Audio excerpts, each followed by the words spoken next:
జాను, మావయ్య గారిని ఎదిరించి మాట్లాడుతున్నావేంటి? నా భర్త కోసం నేనెవ్వరినైనా ఎదురుస్తాను.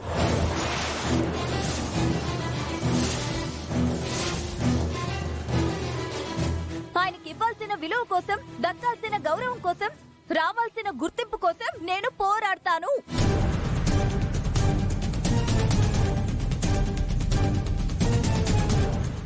ఎవరితో పోరాడతావు జాను? ఎవరి కోసం పోరాడతావు? నా కోసమా? అసలు నీకేమైనా పిచ్చి పట్టిందా? ఉన్నట్టుండి నువ్వెందుకు ఇలా మారిపోయావు? అసలు ఎందుకు ఇలా మాట్లాడుతున్నావు?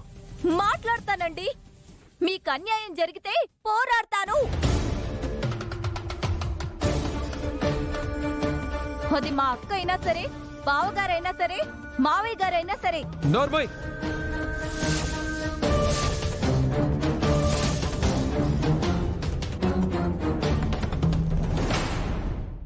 నాకెవ్వరూ అన్యాయం చేయలేదు. అన్నయ్య కార్ని నేను డ్రైవ్ చేసినంత మాత్రాన నేను డ్రైవర్ని అయిపోతానా? వదిన రోజు ఇంట్లో వంట చేస్తుంది, అలా అని వదిన్ని వంట మనిషి అనుకుంటావా?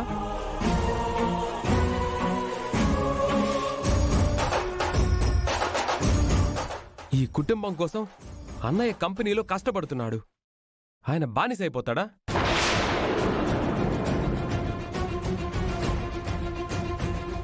నోటికొచ్చినట్టు మాట్లాడుతున్నావు. అసలు ఈ బుద్ధి ఏమైంది? మీరు మంచిగా ఆలోచిస్తారు కాబట్టి మీకందరూ మంచి వాళ్లలాగా కనిపిస్తుంటారు.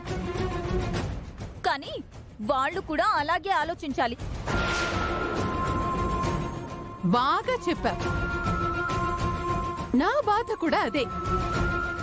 మనకు అర్థమైంది, వీడికెందుకు అర్థం కావట్లేదో, అసలు ఎప్పుడు అర్థం అవుతుందో.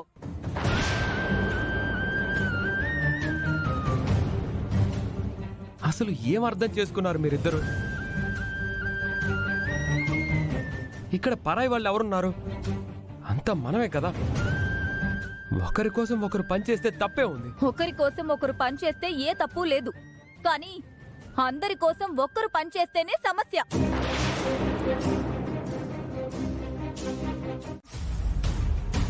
మీకు దక్కాల్సిన గౌరవం కోసం, ఇవ్వాల్సిన విలువ కోసం నేను పోరాడుతున్నాను.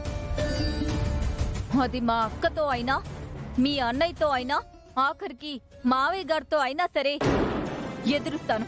అంటే సొంత అక్కతోనే గొడవ పడతావా? అయినా నాకు లేని నామూషి నీకెందుకు?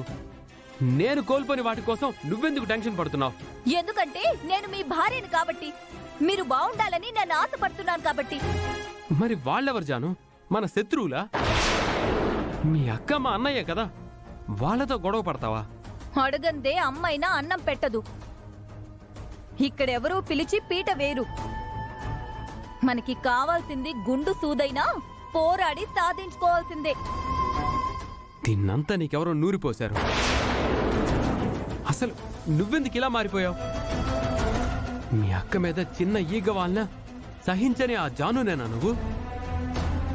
మనుషుల మీద ఉండాల్సింది ప్రేమ బంధాలే కాని ఆస్తులు కాదు అని చెప్పే లక్ష్మీ వదిన చెల్లివేనా నువ్వు?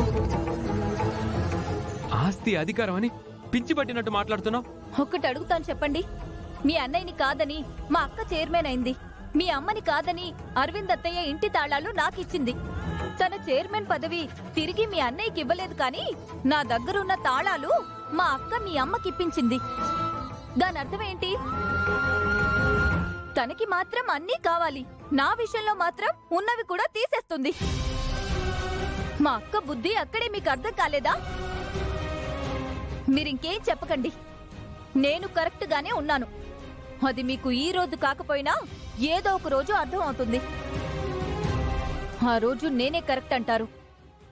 అలాంటి రోజు ఎప్పటికీ రాకూడదని కోరుకుంటాను.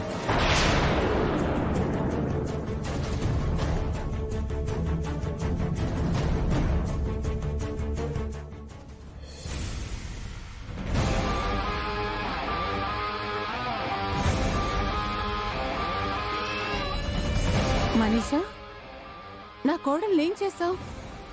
ఇందాక మాట్లాడింది అదేనా? ఆ గొంతు దాందేనా? నేనేదో నా కొడుకు కోసం నార్మల్గా మాట్లాడితే అది రెచ్చిపోయి మాట్లాడింది. అంతలా దాన్ని ఎలా మార్చావు? దాన్ని నువ్వు తీసుకెళ్ళింది కిట్టి పార్టీకా లేక ఏ మాంత్రికుడి దగ్గరకు తీసుకెళ్లి దాని మనసు మార్చేశావా? ఏంటి మనీషా, అడుగుతుంటే ఏం మాట్లాడవేంటి? అసలు నువ్వేం చేశావు? ఇప్పుడేం చేస్తున్నానో అదే చేశాను. అర్థం కాలేదు. ఈ బ్యాట్ నేను, ఈ బాల్ జాను. బ్యాట్తో బాల్ని కొట్టాను.